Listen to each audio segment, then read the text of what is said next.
1º de 2 Pedro, versículo 19 e 20. Vou nem ler o texto, primeiro vou fazer uma citação, depois eu leio o texto e depois eu oro, tá bom? A citação foi a citação com a qual nós terminamos a ministração da semana passada, tá bom, irmãos?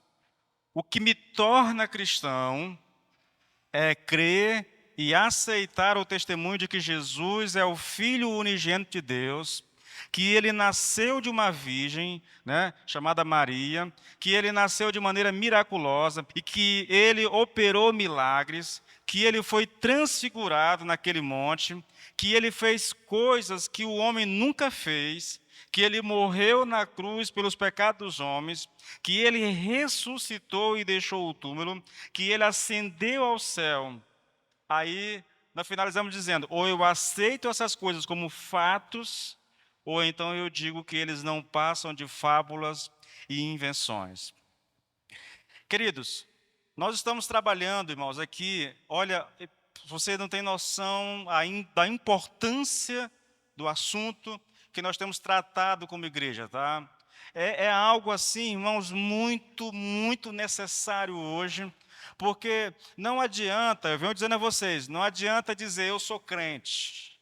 Ser cristão, antes de ter a ver com a experiência, tem a ver com aquilo que eu creio, irmãos, com aquilo que eu creio, tá?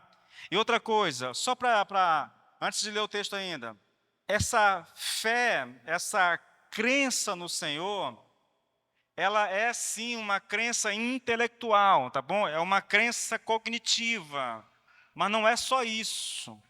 Essa crença é uma crença, como eu costumo dizer aqui a vocês, que alcança o coração do ser humano, entende?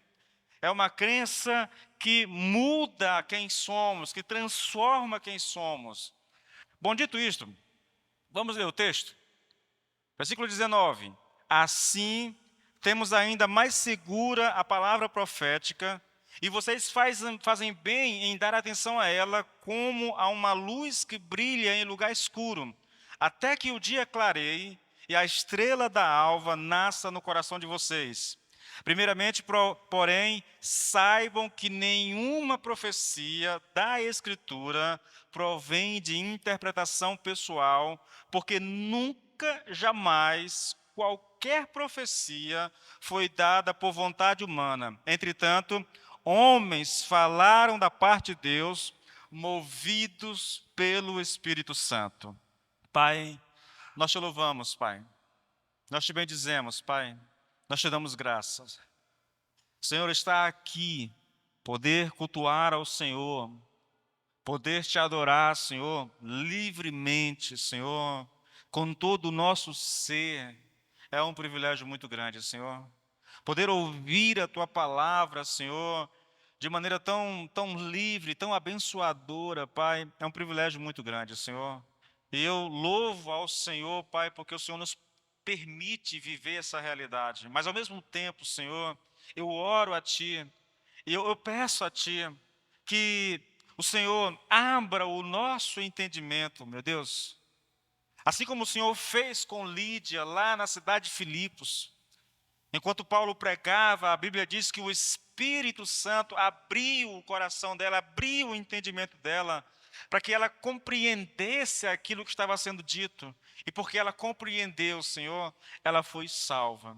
Então que o Senhor, meu Deus, se agrade, Pai, em abrir o nosso entendimento, meu Deus, de maneira que a palavra, Senhor, meu Deus, Pai, provoque em nós mudança, provoque em nós uma transformação, Pai, no nome do Senhor Jesus.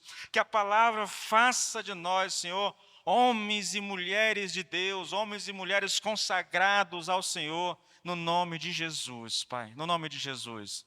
Que esse seja um tempo abençoador, Senhor. Que esse seja um tempo, Senhor, meu Deus, Pai, de bálsamo sobre a nossa vida, Pai. Que esse seja um tempo, Senhor, de ouvirmos a Tua voz através da pregação do Evangelho, em o nome de Jesus. Amém e amém. Irmãos, nós começamos a falar na semana passada sobre o testemunho apostólico.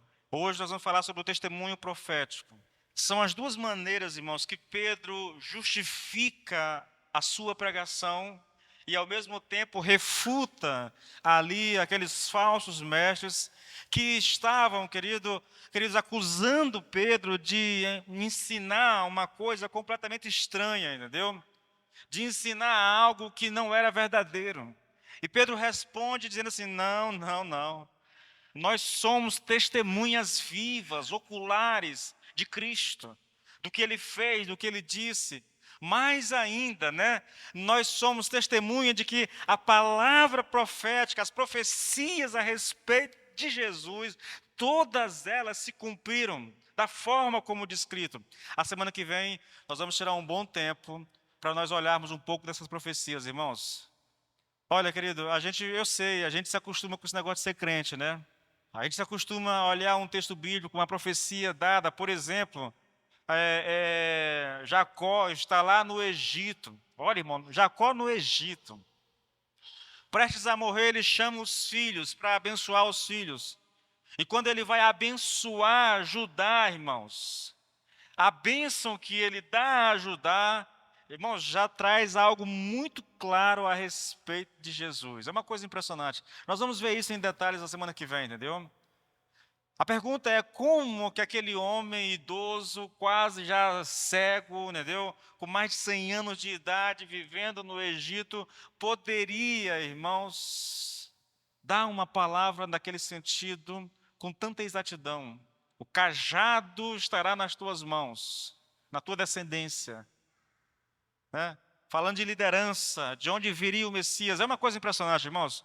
Então eu queria trazer com vocês, olha, quando nós falamos, querido, de certeza de salvação, quando nós falamos de certeza, queridos, olha, deixa eu tentar colocar algo para você. Eu tenho muito tempo de convertido e eu já ouvi muitos discursos, irmãos, muitos discursos de pessoas tentando provar que a fé deles era verdadeira, de que aquilo que eles criam era verdadeiro. Qual era o argumento? Irmãos, eu cansei de ouvir isso. Eu vivi uma vida toda torta. Eu era um alcoólatra e agora eu sou um homem livre. Eu era um adúltero, agora eu sou um homem fiel. Eu fazia isso, agora eu não faço mais. Esse é basicamente um padrão de testemunho no nosso meio. O problema disso, como eu disse semana passada, querido, é que outras religiões também têm testemunhos semelhantes. Entende? Então não dá para basear, queridos, justificar a sua fé apenas falando da experiência sua ou de alguma outra pessoa. Por que é que eu sou crente? Não é porque eu vivia uma vida errada, agora eu estou vivendo a vida certa. Não, eu sou crente porque eu creio naquilo que a Bíblia diz. Eu sou crente porque eu creio naquilo que a Bíblia afirma a respeito de Jesus. Entende? A minha fé, irmãos, está fortalecida por causa daquilo que está escrito, não por causa da minha experiência. Eu não vou me ater a isso, eu falei muito disso a semana passada, eu entrei em detalhes sobre isso, tá bom? Então vamos lá, vamos falar do testemunho profético. Aqui, querido, o nosso texto, Pedro parece abordar essa questão do testemunho profético de duas maneiras. Veja, em primeiro lugar, ele diz que há os acontecimentos que cumpriram a profecia. Veja, olha o versículo 19. Assim temos ainda mais segura a palavra profética, e vocês fazem bem em dar atenção a ela, como uma luz que brilha em lugar escuro, até que o dia clareie e a estrela da alva nasça no coração de vocês. Ela está apontando aqui para a profecia, irmãos. Basicamente, a profecia relacionada a Cristo, entendeu? Tudo que o Velho Testamento disse a respeito de Jesus, até esse momento se cumpriu. Há coisas que são futuras, mas praticamente nascimento, né, vida, morte, sepultamento, ressurreição, tudo que foi predito no Velho Testamento aconteceu exatamente da forma como foi predito. Então, ele fala aqui, querido, desses acontecimentos. Veja, o nosso testemunho é verdadeiro, primeiro porque nós estávamos com Jesus, nós vimos a sua glória, nós andamos com ele, nós ouvimos o que ele disse, vimos os seus milagres. Segundo, porque nós também sabemos que tudo que foi dito a respeito de Jesus se cumpriu na vida dele. Em segundo lugar, nós temos aqui uma abordagem da natureza das Escrituras, irmãos. Olha o que Pedro diz. Primeiramente, porém, saibam que nenhuma profecia da Escritura provém de interpretação pessoal, porque nunca, jamais, qualquer profecia foi dada por vontade humana. Entretanto, homens falaram da parte de Deus, movidos pelo Espírito Santo.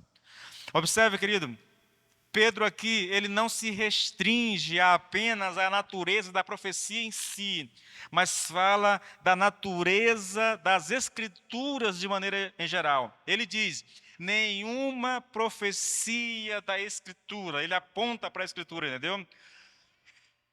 O que isso significa?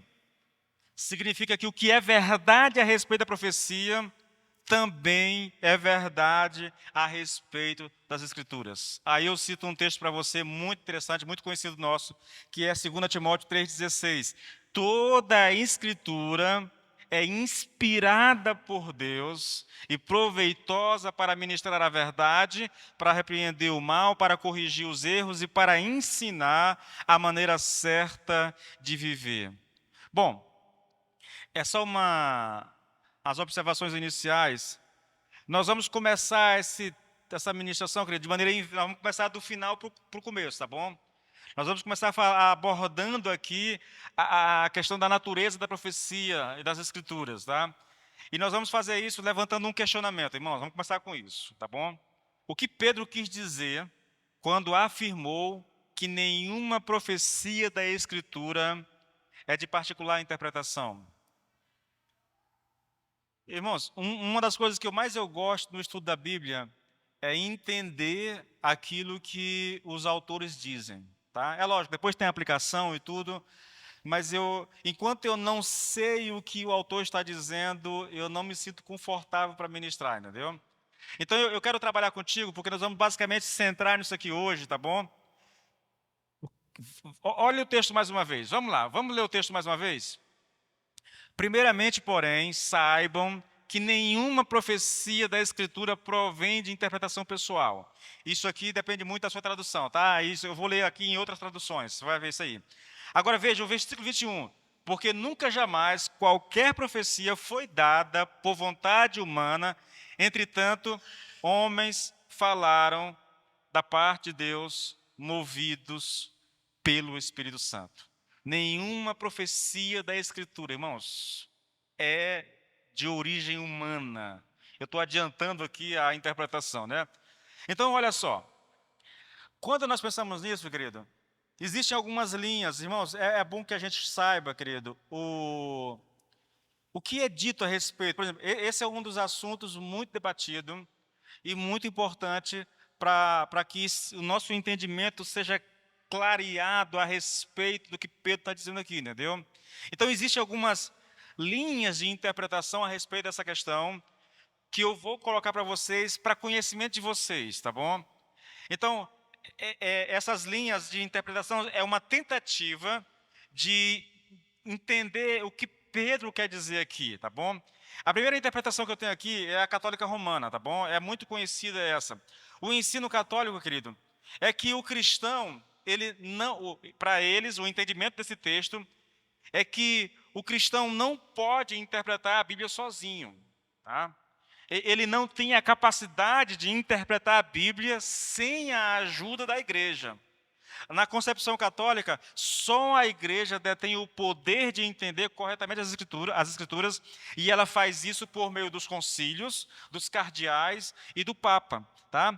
Olha o texto, irmãos. Eu trouxe aqui um texto de uma paráfrase bíblica chamada as Cartas para Filipos. E se você ouvir, parece que realmente é essa a ideia católica que é transmitida aqui. Ouça essa paráfrase, olha só. Você sabe, né? Há o texto bíblico e há uma paráfrase. A paráfrase é o texto bíblico descrito pela perspectiva de quem está escrevendo, de acordo com a interpretação dele, tá bom? Olha só. Vocês devem entender, porém, que isto é da mais alta importância. Agora veja, nenhuma profecia das Escrituras pode ser interpretada por uma só pessoa, isolada. Parece dizer a mesma coisa que o ensino católico diz, que o cristão, ele não pode interpretar a Bíblia sozinho, ele precisa de ajuda para fazer isso, tá? Ah, na concepção católica, esse texto da Bíblia condena de uma vez por todas o ensino protestante a respeito do sacerdócio universal do cristão.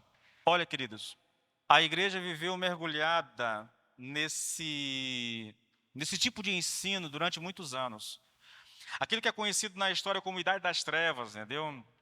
É um período aí de alguns séculos onde a igreja praticamente predominava sobre tudo, entendeu?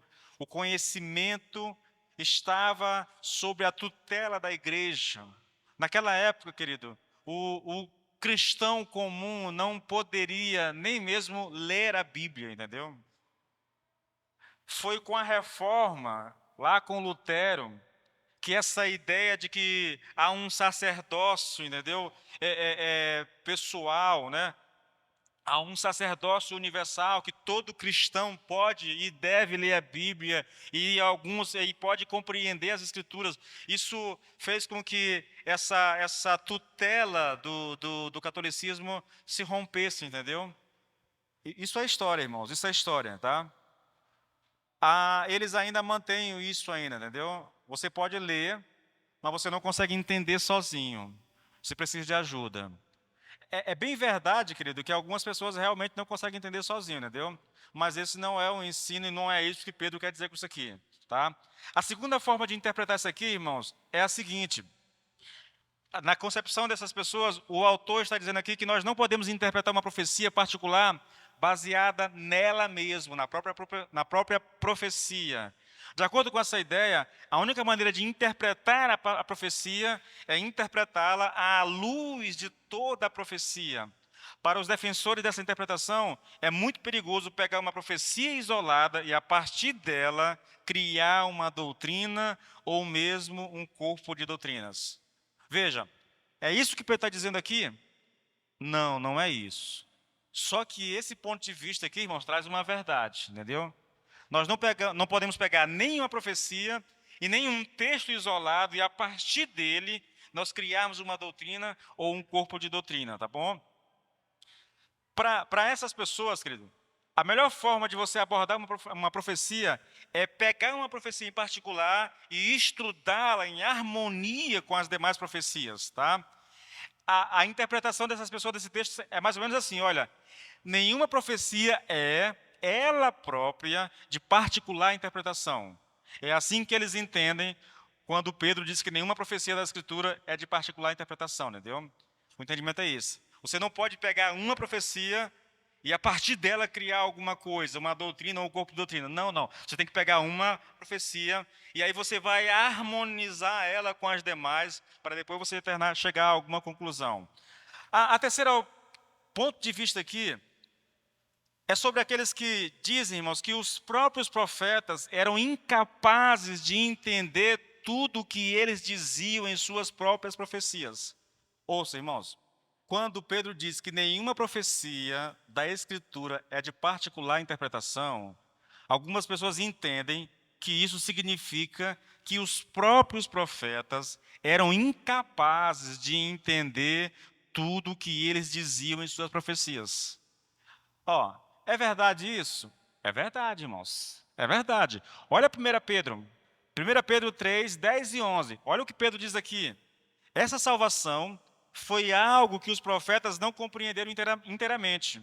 Embora eles tenham escrito sobre ela, sobre a salvação, tinham muitas indagações a respeito de tudo o que isso poderia significar. Eles queriam saber a respeito de que o Espírito estava falando no seu íntimo, pois lhes mandava escrever os fatos que de lá para cá têm acontecido com Cristo, seu sofrimento e sua grande glória depois disso.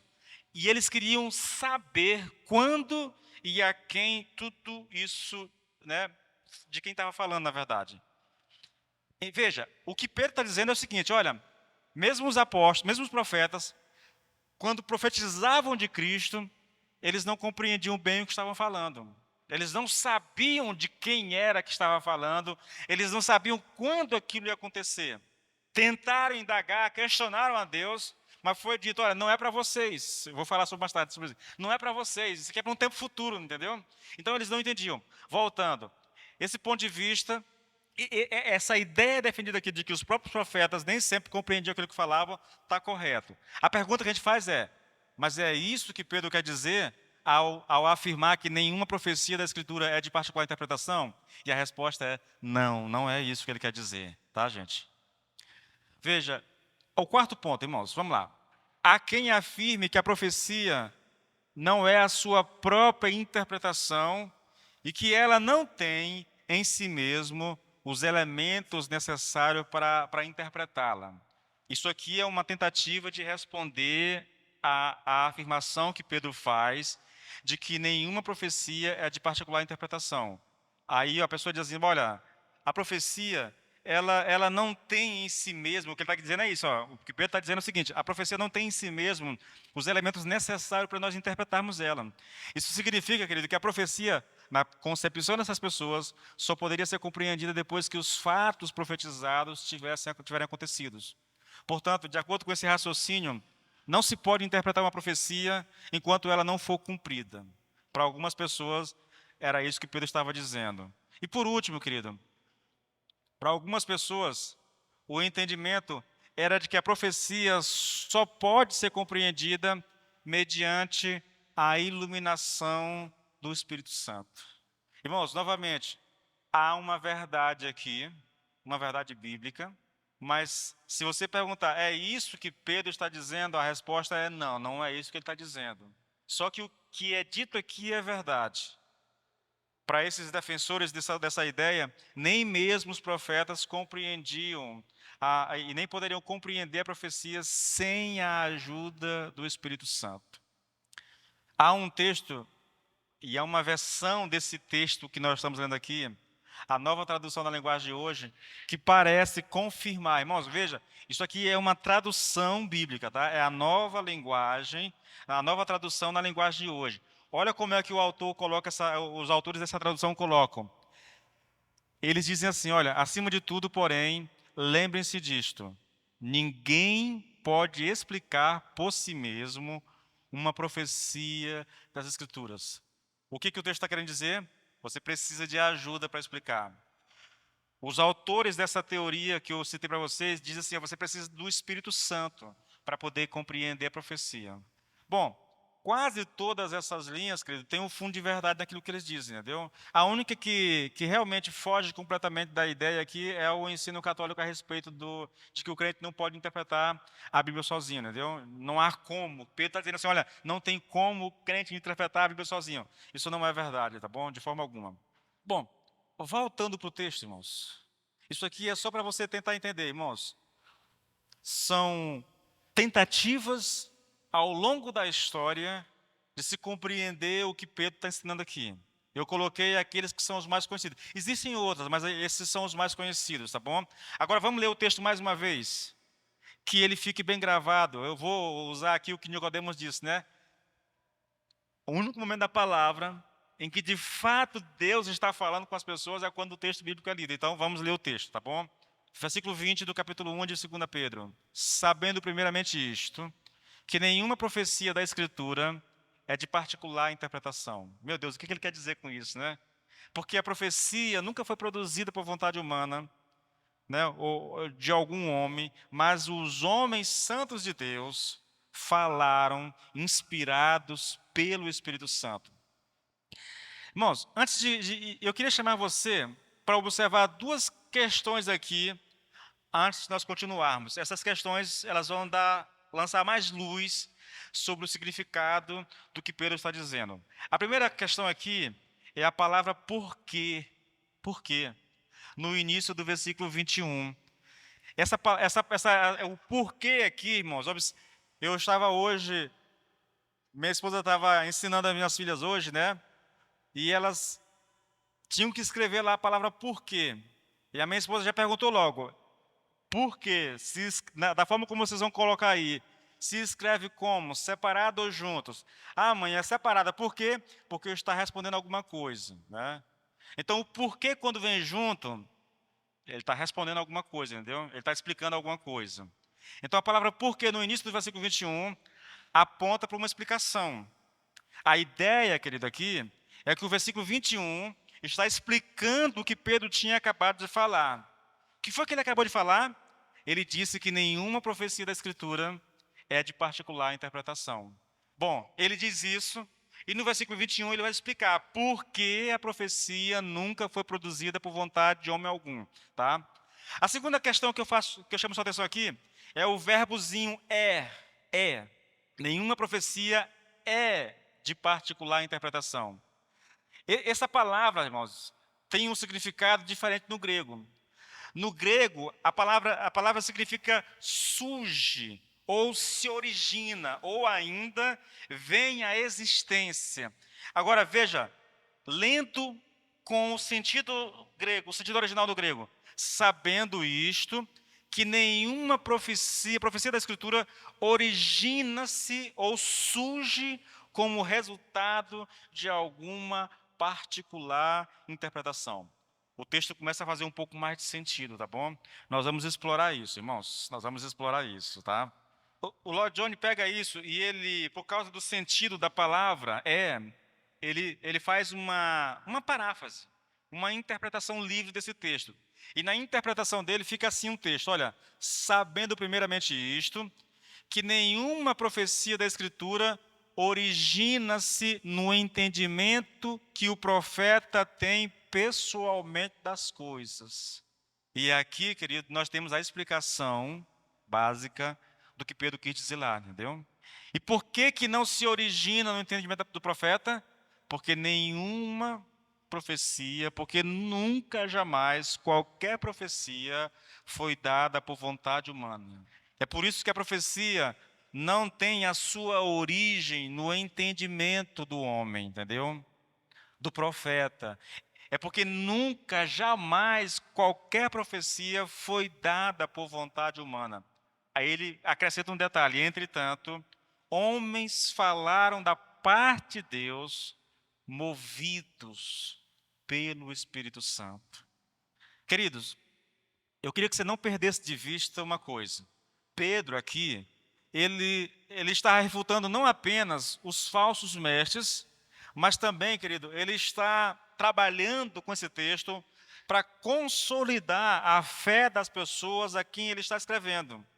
O ensino aqui é o seguinte, irmãos, olha, veja o que Pedro vem dizendo para essas pessoas, olha, não só somos testemunhas oculares de tudo que Jesus disse e fez, mas vimos o cumprimento de todas as profecias referente a eles, a Jesus, proferidas no passado pelos profetas. Pedro está aqui lidando com uma igreja que está sendo ameaçada por falsos mestres, que estão acusando a mensagem de Pedro de ser uma mensagem inventada, entendeu? Criado, um mito, na verdade. Olha, eles criaram um mito a respeito de Jesus, lembrando que o cenário deles lá, o contexto histórico, religioso, cultural desse povo, estava carregado de mitologia, irmãos. Entendeu? Cultura grega, a mitologia romana, havia no próprio judaísmo havia algumas mitologias, entendeu? Esses mitos criados, entendeu? Esses super-homens criados pelos judeus, essa ideia de um paraíso depois, tudo isso estava no contexto judaico, entendeu?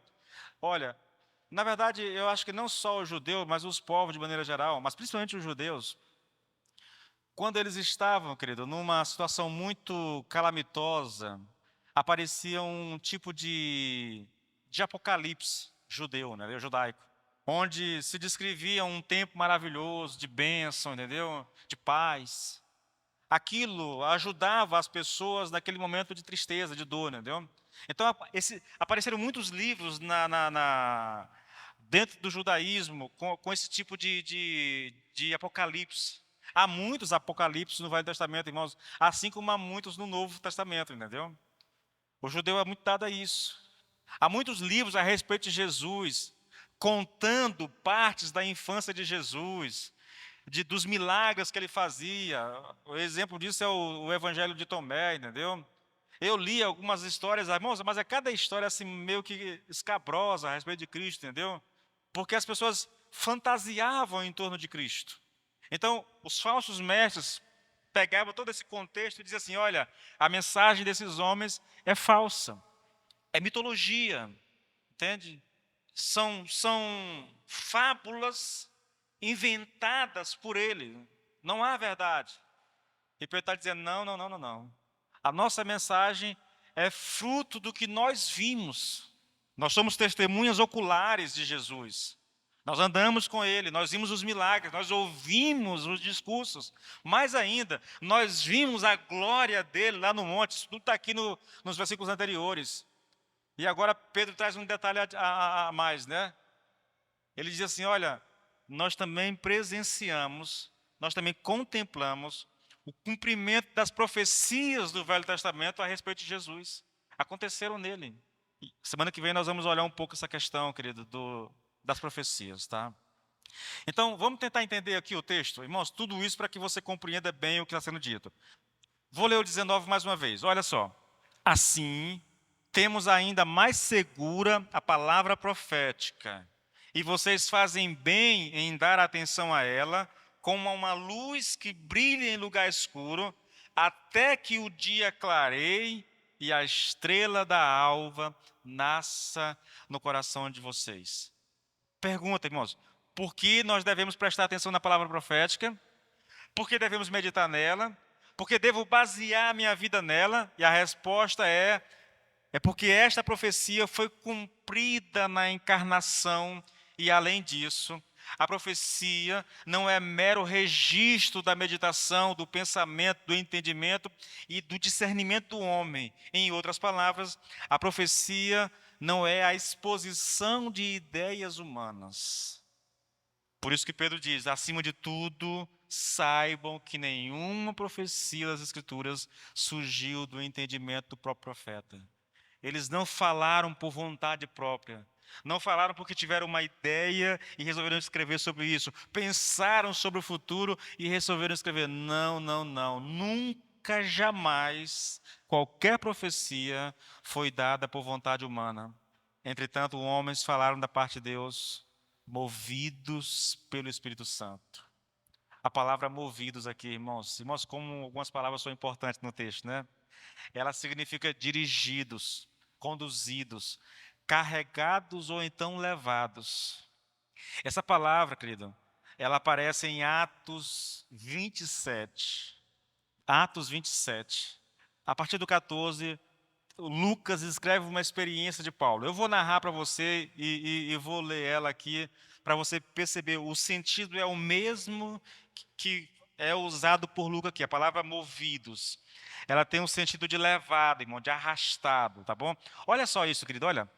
Mas o tempo mudou de repente. Paulo está num barco indo para Roma. E aí o tempo fecha e eles param num lugar. O tempo dá uma aliviada. Paulo sugere ao capitão do navio que eles passem ali o inverno, né? Mas aí o tempo abriu, o vento, a brisa soprou e os homens pensaram: vai dar tempo de chegar em tal lugar. E eles entram no barco e saem. Foi só sair, irmãos, o tempo fechou novamente, tá? Vou ler o texto agora. Mas o tempo mudou de repente. E um vento com força de furacão, chamado Nordeste, soprou sobre a ilha e nos empurrou para o mar aberto.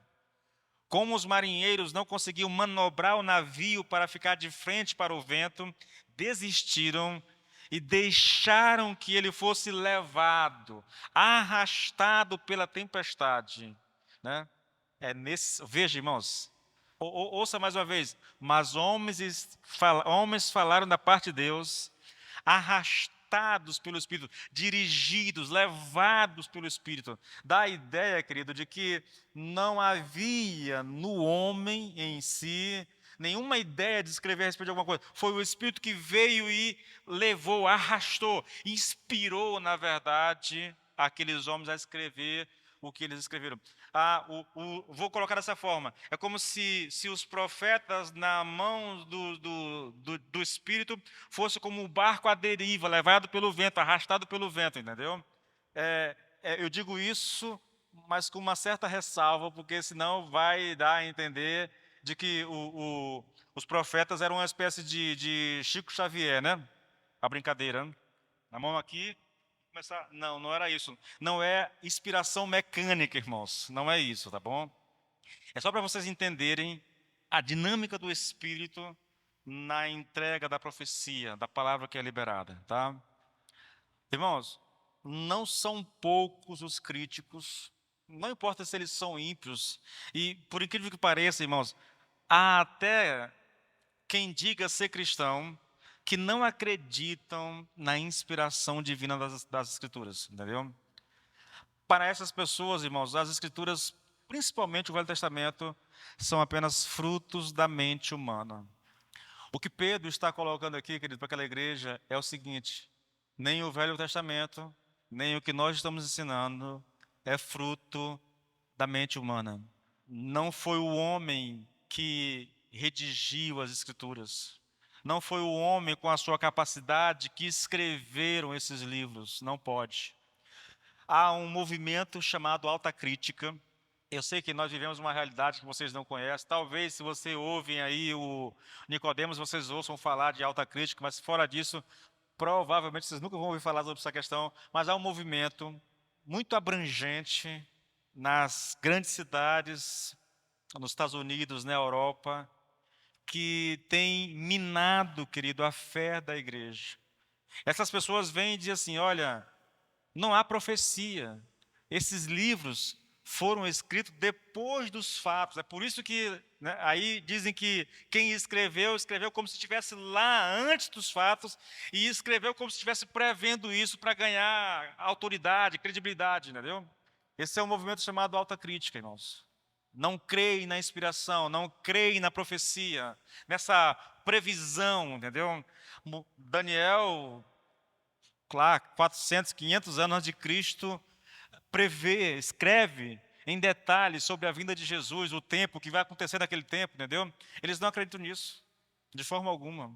Jesus Cristo disse lá no ano 33 o que aconteceria no ano 70 em detalhes, com a destruição de Jerusalém, com a invasão do exército romano sobre Jerusalém, entendeu? Não ficará aqui pedra sobre pedra. Como ele pôde dizer um negócio desse, entendeu? É porque os apóstolos, ou alguém escreveu isso no século II depois de Cristo, muito depois do acontecido. Por isso que ele acertou. Porque essas pessoas não conseguem acreditar, irmãos, na inspiração divina das Escrituras. Veja como é que o Lloyd Jones ele descreve o pensamento desses críticos, irmãos. Ouça bem isso, olha, são os críticos falando do Velho Testamento. O que nós temos no Velho Testamento nada é senão escritos de homens que tinham um profundo discernimento da vida, homens sábios, homens entendidos, homens que ponderavam sobre os tempos nos quais eles viviam, homens que pensavam, escreviam, argumentavam, raciocinavam e, como resultado desse grande processo, expressavam o seu discernimento. Percebem o problema, querido? Eles dizem que estes homens do Velho Testamento tinham discernimento, tinham capacidade intelectual e não previsão, não profecia, não inspiração divina. Mas o que o apóstolo tem a dizer sobre isso, irmãos? O que Pedro tem a dizer sobre isso? Que os profetas nunca tiveram a intenção de escrever, nunca se dispuseram a escrever o que escreveram. Novamente, irmãos, a profecia nunca foi produzida pela vontade humana. Não é que o profeta estava lá um dia, meditando, pensando nas coisas e resolveu escrever a respeito do futuro. Não, não. O texto é muito claro, irmãos. Sabe o que significa? Significa, querido, que o Espírito Santo veio sobre eles, apoderou-se desses homens, deu-lhes uma mensagem, conduziu-os, dirigiu-os enquanto eles estavam escrevendo e registrando aquilo que era lhe dado. Olha, irmãos, só uns fatos rapidinho aqui. Eu estava hoje pensando sobre isso e resolvi fazer uma pesquisa na minha Bíblia. Só a expressão "assim diz o Senhor", essa expressão aparece, irmãos, 279 vezes no Velho Testamento. Assim diz o Senhor. Quando o profeta diz assim diz o Senhor, ele está transmitindo ao povo aquilo que Deus disse a ele, para ele dizer, para ele falar, entendeu? Uma outra expressão muito comum no Velho Testamento, irmãos, é veio a palavra do Senhor.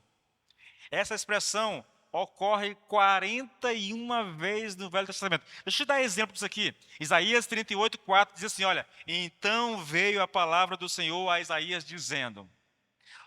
Jeremias 32:26, então veio a palavra do Senhor a Jeremias dizendo. Jonas 1:1, então veio a palavra do Senhor a Jonas, filho de Amitai, dizendo. Jonas 3:1, isso aqui então veio a palavra do Senhor segunda vez a Jonas dizendo. E tem muitos, irmãos, veio a palavra, o Senhor se manifesta, fala ao profeta. Isso é Bíblia, irmãos. É Deus falando a homens, muitos deles homens comuns, né? Vaqueiros mesmo, assim, gente da roça, entende? Outros sim, você tem um Moisés da vida, o cara altamente intelectual, mas você tem lá, querido, gente lá da roça, entendeu? Gente simples falando, boiadeiro falando, porque Deus levantou. Mas veja, ele não está proferindo ideias suas, ele não está trazendo pensamentos seus. Foi aquilo que Deus disse a eles. E tanto é verdade que foi Deus quem disse a eles que aquilo que eles disseram, irmãos, aconteceram. Isaías descreve a Jesus de uma forma ímpar, irmãos. Isaías 53, leia para você ver uma coisa. Irmãos, é perfeito o texto. O salmista lá no Salmo 22, irmãos, que detalhes a respeito da crucificação. Até o valor pelo qual Judas vendeu Cristo é descrito. O valor, irmãos, é descrito. É uma coisa assustadora, irmãos. A gente não tem como negar isso, irmãos. Outra expressão muito comum no Velho Testamento também que acontece 24 vezes, irmãos, é a expressão segundo a palavra do Senhor. Novamente, exemplos, olha só. Deuteronômio 34:5 diz assim, assim morreu ali Moisés, servo do Senhor, na terra de Moabe, segundo a palavra do Senhor. O Senhor havia dito, lembra lá da história? Fala a rocha, Moisés, que a rocha vai dar água. Moisés estava indignado, 40 anos suportando aquele povo.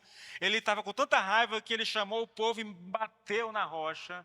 E quando ele bateu na rocha, o Senhor disse, opa, gente, eu vou fazer devocional sobre isso essa semana, tá? Eu estou com 5 textos para devocional essa semana, tudo aqui em números, na verdade. Esse é um dos textos que mais me deixa chocado, irmãos. 40 anos intercedendo pelo povo, Deus dizendo toda hora, vou destruir, Moisés deixa eu destruir, e de ti eu faço uma nação, Moisés deixa eu destruir, e Moisés ia lá, intercedia, mas lá no finalzinho da vida, chegando na terra prometida, Moisés não faz aquilo que Deus mandou ele fazer, e ao invés de falar a rocha, para que a rocha desse água, ele bate na rocha, e o Senhor diz, por causa disso, você vai morrer aqui. É por isso que está escrito aqui. Assim morreu ali Moisés, servo do Senhor, na terra de Moabe, segundo a palavra do Senhor. Cumpriu-se aquilo que o Senhor disse. 1 Reis 5:29, irmãos. Logo que começou a reinar, matou toda a descendência de Jeroboão. Não lhe deixou ninguém com vida, a todos exterminou, segundo a palavra do Senhor, por intermédio do seu servo Aías, o Silonita. O autor de 1 Reis, querido, está falando aqui do rei Baasa, que ao assumir o trono matou toda a descendência de Jeroboão. Isso é o cumprimento da palavra que o profeta Aías tinha dado à mulher de Jeroboão, quando ela foi consultar o profeta a respeito do seu filho doente. Entendeu? Aconteceu exatamente como Deus disse que ia acontecer. 2 Reis 23:16, irmãos. Olha isso aqui. Olhando Josias ao redor, viu as sepulturas que estavam ali no monte. Mandou tirar delas os ossos e os queimou sobre o altar, e assim profanou, segundo a palavra do Senhor, que apregoara o homem de Deus que havia anunciado essas coisas. Novamente, essa é uma palavra, é o cumprimento da profecia dada a Jeroboão por causa da impiedade dele. A profecia está aqui em 1 Reis 13. Olha o que disse lá, 13:1. Eis que por ordem do Senhor veio de Judá a Betel um homem de Deus, e Jeroboão estava junto ao altar para queimar incenso. Clamou o profeta contra o altar por ordem do Senhor e disse: Altar, altar, assim diz o Senhor: eis que um filho nascerá à casa de Davi, cujo nome será Josias, o qual sacrificará sobre ti os sacerdotes dos altos que queimam sobre ti incenso, e ossos humanos se queimarão sobre ti. Agora volte, irmãos, olhando Josias ao redor, viu as sepulturas que ali estavam, no monte. Mandou tirar delas os ossos e os queimou sobre o altar, e assim profanou, segundo a palavra do Senhor que apregoara ao homem de Deus. O que Deus disse aconteceu exatamente. E, queridos, se você puder ler a sua Bíblia, olhando por essa perspectiva, irmãos, é fascinante, irmãos. É fascinante. Você pode até não crer, irmãos. Pode até não crer. Mas não há muita dúvida, irmãos. Não tem como haver dúvida. A exatidão no cumprimento da palavra é uma coisa assustadora, irmãos. Lembre-se, não perca de vista, irmão, nós estamos tratando da questão levantada, tanto pelos falsos mestres da época de Pedro, como também pelos críticos atuais que defendem a tese de que a Bíblia como um todo, e não apenas o Velho Testamento, é fruto da capacidade intelectual de grandes homens do passado. Ou, como acusavam os detratores do apóstolo Pedro, as Escrituras não passavam de fábulas engenhosamente inventada. Só que essa é uma acusação falsa, irmãos, não só pelo que já foi dito, mas também porque nos é dito que nem, olha, irmãos, veja, nem mesmo os profetas sabiam sobre o que estavam falando. Primeiro eu já falei a vocês, nós limos o texto aqui, assim diz o Senhor, né, veio a palavra do Senhor, segundo a palavra do Senhor, tudo isso são provas de que Deus falava por meio daqueles homens e eles apenas registraram aquilo que Deus falou. Agora a gente vai um pouquinho mais além nessa argumentação e vai dizer, querido, que nem mesmo os profetas sabiam sobre o que estavam falando. Deixa eu te dar aqui um texto rapidinho, eu vou andar um pouquinho mais rápido porque eu quero terminar logo, tá bom? 1 Pedro novamente, a partir do versículo 10. Ouça, é uma leitura numa tradução bem contemporânea para facilitar aqui a compreensão. Está escrito assim: essa salvação foi algo que os profetas não compreenderam inteiramente. Embora eles tenham escrito sobre ela, tinham muitas indagações a respeito de tudo o que poderia significar. Queriam saber a respeito de que o Espírito Santo estava falando no seu íntimo, pois ele lhes mandava escrever os fatos que de lá para cá têm acontecido com Cristo. Ele vai descrever os fatos, né?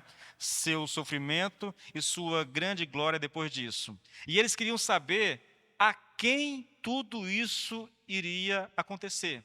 Foi-lhes dito, ouça isso, irmãos, foi-lhes dito que essas coisas não aconteceriam no tempo deles, e sim muitos anos mais tarde, no tempo de vocês. E agora, por fim, esse evangelho foi claramente anunciado a todos nós. Ele foi propagado a nós pelo poder do mesmo Espírito enviado do céu que falou a eles. E tudo isso é tão notável e tão maravilhoso que até os anjos do céu dariam tudo para saber mais a respeito. Aos profetas do Velho Testamento isso foi negado. Vocês não é para vocês, então vocês não precisam saber. Mas Pedro está dizendo, mas nós sabemos. Foi revelado para nós. Entende?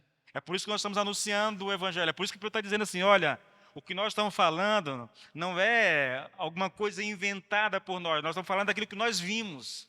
Não só vimos com os nossos olhos, somos testemunhas oculares, mas vimos também o cumprimento das profecias a respeito de Jesus.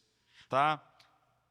Olha, irmãos, quando você lê esses evangelhos, querido, quando você lê essas cartas de Paulo, de Pedro, de João, isso parece para você fruto do escrito de homens que tinham um profundo discernimento da vida, irmãos, como Martin Lloyd Jones escreveu aqui, de homens sábios, de homens entendidos, que ponderavam sobre os tempos nos quais eles viviam, né? E por causa do seu discernimento, da sua intelectualidade, por causa da sua experiência, eles escreveram isso.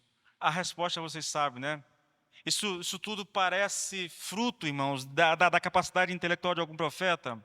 Ou como diz o próprio texto, querido, isso aí é algo que foi dado a eles para ministrarem, mas que nem eles mesmos compreendiam aquilo que estava anunciando. Deus fala, assim diz o Senhor, veio a palavra do Senhor, segundo a palavra do Senhor. Segundo, eles escreveram, mas nem sempre compreendiam aquilo que estava escrevendo, principalmente quando dizia respeito a Cristo, né? Porque era uma mensagem para o futuro, mas tem mais um detalhe, irmãos. A Bíblia também ensina claramente, querido, que às vezes os profetas eram obrigados a falarem contra a sua própria vontade. Qual é o argumento aqui, irmãos? É refutando completamente a ideia dos falsos mestres, de que a mensagem do Evangelho era algum tipo de fábula engenhosamente inventada, e refutando aqui a ideia dos críticos modernos, de que a Bíblia não é um livro inspirado, que é fruto apenas da intelectualidade do homem, entendeu? Veja esse argumento, irmãos. Eu vou citar 2 exemplos para vocês, onde o profeta, ele é literalmente obrigado por Deus a falar contra a sua própria vontade, querido. Olha Jeremias 20, a partir do versículo 7, irmãos.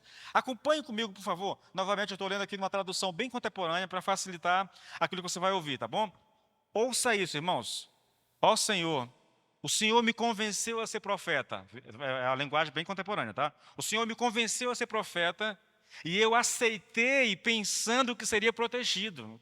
O Senhor foi mais forte do que eu e me obrigou a anunciar as suas palavras. E veja o resultado. Hoje, toda a população de Jerusalém zomba de mim, caçoando o dia inteiro. Sempre que falo é para gritar, anunciando o castigo de destruição. Por causa disso, todos zombam de mim e já não posso sair à rua sem ser desprezado. E apesar de tudo isso, não posso deixar de falar. Se eu digo, não mencionarei, nem mais falarei em seu nome, as suas palavras queimam como fogo no meu coração e nos meus ossos. Estou exausto tentando contê-lo, já não posso aguentar mais. Irmãos, pense num homem que está lutando contra Deus. Deus disse, vai e anuncia. E ele disse, eu não vou. Não vou. E ele cala, ele fecha a boca. Mas ele diz, olha, quando eu fecho a boca, as palavras queimam como fogo no meu coração e nos meus ossos. Eu não sei dizer que experiência é essa não, irmãos, entendeu? Eu só sei que é um negócio aqui que o profeta está se lamentando profundamente. Eu estou tentando contê-lo, mas não posso mais aguentar. É mais forte do que eu. Eu tenho que falar. Eu sou obrigado a falar. Aí alguém vem dizer, mas é porque o homem escreveu de vontade própria. Não, irmãos, não é. Eu vejo muitas pessoas querendo ser profetas hoje, irmão, mas as pessoas não têm ideia. Parece que não leem a Bíblia. Leia Jeremias, irmãos. Você vai ver um profeta sofredor. O próprio Isaías. Leia Ezequiel. Leia os profetas, irmãos, você vai ver a angústia daqueles homens em anunciar a palavra do Senhor. Agora, um outro exemplo. Esse é mais emblemático, irmãos. Isso aqui é quase que comédia. Olha só. Jonas 1, a partir do 1. O Senhor enviou esta mensagem a Jonas, filho de um homem chamado Amitai. Apronte-se e vá à grande cidade de Nínive e anuncie a seus habitantes essa mensagem do Senhor. Vou destruir essa cidade por causa de sua grande maldade. Seus pecados são tão horríveis que chegaram até a minha presença. Jonas, porém, preferiu fugir da presença do Senhor. Foi até o mar, ao porto de Jope, onde encontrou um navio que ia para Tarsis, comprou uma passagem e embarcou para se esconder do Senhor. O profeta Jeremias disse, eu não vou falar, e segurou a palavra, e a palavra começou a queimar no coração e nos ossos. Jonas não. Quando ele ouviu a mensagem, ele disse, não vou não. Ele fugiu, irmãos. Arrumou a mala, foi embora, entendeu? Mas Deus achou ele lá no meio do mar, irmãos. Lá no meio do mar, irmãos. Deus encontrou Jonas e o levou de volta para a cidade de Nínive. Ele foi, pregou o evangelho, anunciou a mensagem, o povo se converteu. Irmãos, e lá está o profeta indignado. Eu não disse que o Senhor faria isso? Eu não disse que o Senhor ia perdoar eles? Eu tenho aqui esses argumentos, irmãos. Esse argumento para mim são mais do que suficientes. Pergunto para vocês: será que há ainda alguma dúvida quanto à inspiração das Escrituras? Como acreditar no discurso de que foram homens com o seu poder de observação, experiência e poder intelectual que escreveram as Escrituras, irmãos? Mesmo julgando que o que temos é mais do que suficiente, puxa vida, eu não vou adiantar, irmãos, porque nós já estamos com o nosso tempo já. Vai ficar para a semana que vem, querido. Já são 9 e pouco, 9:04 já. E eu ainda tinha algumas coisas para ministrar. Vamos fechar isso aqui? Queridos, eu vou citar, disse que ia trazer minha Bíblia pessoal, uma parte física, mas não trouxe, né? Eu tenho aqui, irmãos, Bíblia. Nesse meu tablet aqui, eu tenho umas 10 Bíblias nele, tá? Traduções diferentes. Para onde eu vou, ele vai comigo. Eu já li isso aqui 20 vezes e estou na 21ª leitura bíblica minha. Na verdade, o plano eu só paro quando morrer, entendeu? Enquanto eu estiver vivo, 2, 3 vezes por ano, todos os anos eu vou ler a Bíblia. É uma questão pessoal mesmo. Por que eu faço isso, irmãos? Porque eu creio na veracidade do que está escrito. Irmãos, deixa eu te dizer uma coisa de maneira muito simples. Muito simples. Se você não crê nas Escrituras, irmãos, vou ser franco contigo. Se você não crê nas Escrituras, não há esperança para você. Eu falo para quem está nos acompanhando também pelas redes sociais. Não há esperança, irmãos. Não há esperança. Não é um livro humano. Por mais que tenha sido escrito por homens, a fonte daquilo que está escrito não é humano, irmãos. É palavra de Deus. É um livro inspirado por Deus. É um livro que trata da realidade do ser humano, que diz de onde nós viemos e para onde nós iremos. Sim, os dois caminhos que estão traçados para a humanidade estão diante de nós, irmãos. Ou nós vamos para o céu e viveremos a eternidade com Deus, ou nós iremos para o inferno, irmãos, e viveremos a eternidade debaixo de um sofrimento terrível. Está escrito, irmãos. Está escrito. Não há escolha para nós. Se você não crê, você está perdido. Se você não conhece, não é possível ter fé. A fé vem por ouvir essa palavra, irmãos. A fé é fruto da leitura, é fruto do ouvir, é fruto do estudar. Por que muitos crentes, irmãos, vivem uma fé tão fraca, irmãos, tão capenga, porque não leem, porque não têm prazer na palavra, porque não gastam tempo estudando, porque não gastam tempo ouvindo a palavra, irmãos? Como ter fé se você não se alimenta da palavra, entende? Então eu queria encerrar essa mensagem, querido. Eu quero que você tenha em mente uma coisa, irmãos. Tenha em mente isso. O texto que nós estamos lendo foi escrito para ajudar uma igreja a confiar naquilo que eles estavam ouvindo. E eu posso dizer a mesma coisa, irmãos, o que eu estou pregando aqui é pregado no sentido de que cada vez mais você firme as suas convicções, você firme a sua fé em Deus. Mas isso é possível por meio das Escrituras Sagradas. Então eu quero encerrar te desafiando, né? Primeiro, gaste tempo ouvindo a exposição da palavra de Deus. Segundo, irmãos, leia a palavra de Deus. Alimente a sua alma todos os dias com a palavra de Deus. Não se entulhe, irmãos, com essas porcarias que a gente vê nas redes sociais, nos canais de televisões, entendeu? Eu vejo muita gente que passa o dia todo em rede social, vendo novela, vendo isso, vendo aquilo, e ele não tem tempo para alimentar a sua alma. Vai viver um cristianismo raquítico, irmãos. Vai viver um cristianismo sem frutos, vai viver um cristianismo sem fervor, vai viver um cristianismo sem alegria, porque o que ele precisa está aqui, mas ele não tem disposição para vir para a palavra. Eu desafio você, querido. Leia a Bíblia, tá? Leia a Bíblia. Eu estou assim um pouco preocupado porque eu estou acompanhando o grupo de leitura da Bíblia e eu sei que já tem uns 4 ou 5 que já terminaram esse ano, irmãos, e eu estou vendo ali um pouco assim de agonia porque já era para mais pessoas terem terminado, porque tem pessoas que estão do ano passado ainda, entendeu? Já está na hora de você começar a avançar com a sua leitura, irmãos. Está na hora de você tirar tempo. Queridos, encerrando, eu só te digo uma coisa. Às vezes, nós não lemos porque nós temos dificuldade de acreditar que, de fato, a Bíblia é um livro divino. Mas ela é um livro divino, irmãos. Não há livro igual à Bíblia. Não há. O que nós temos aqui é palavra de Deus. Você pode não gostar, você pode não concordar, mas não pode negar que é a palavra de Deus, tá? Então se submeta a ela, leia, seja alimentado e viva um cristianismo frutífero para a glória do Senhor. Amém? Se coloque de pé, por favor, em nome de Jesus.